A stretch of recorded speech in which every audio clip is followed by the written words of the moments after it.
југоистокот со рекорден број на новопозитивни на COVID-19.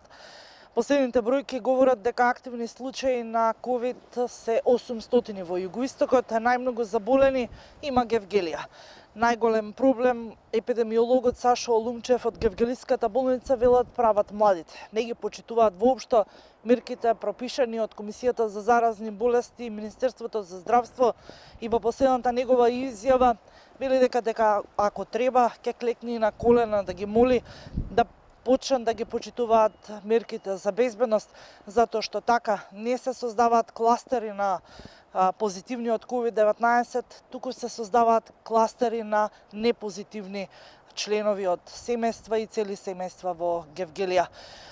Да предлагам во продолжение, кога сме веќе кај Гевгелија, да ја слушаме изјавата на доктор Олумчев за препораките, но и за она што вели дека, иако вакцината веќе на голема врата ни се најавува во земјава, ако продолжиме да го мутираме вирусот кој што е веќе присутен во земјава, дека ниту вакцините нема да не спасат.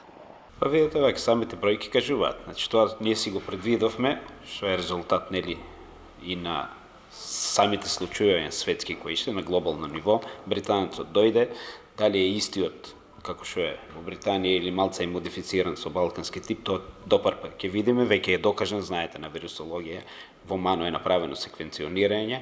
Ние немаме пратено примерицу, меѓутоа не ни гледам веќе причина да се праќаат.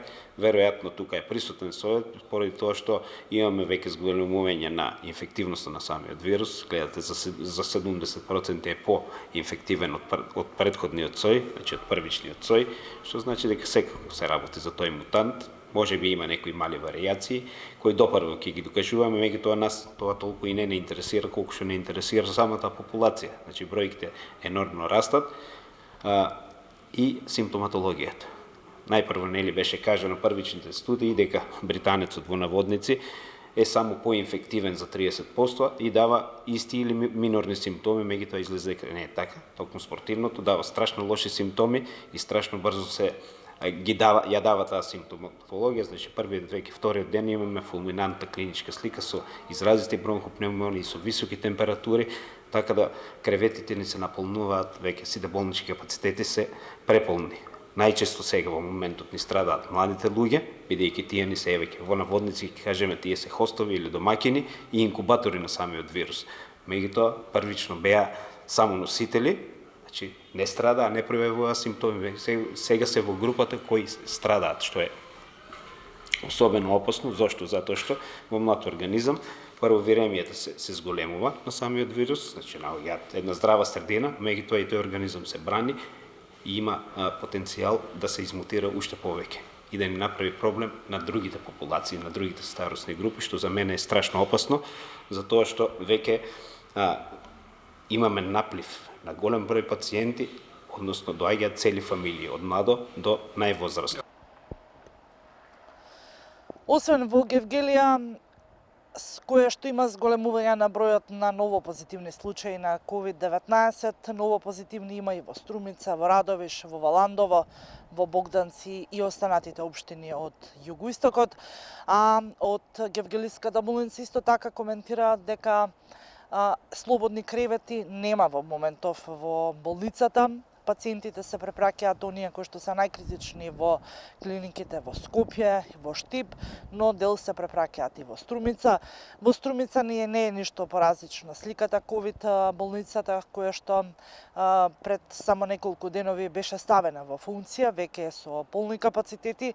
Лекарите се борат со оние ресурси кои што ги имаат во однос на достап на лекари, специјализанти, медицински персонал кои што ротираат во болницата и даваат услуги на пациентите, се со цел бројката која што има и на дневна амбуланта, но и оние кои што се хоспитализирани, да им се даде соодветна здравствена заштита и нега.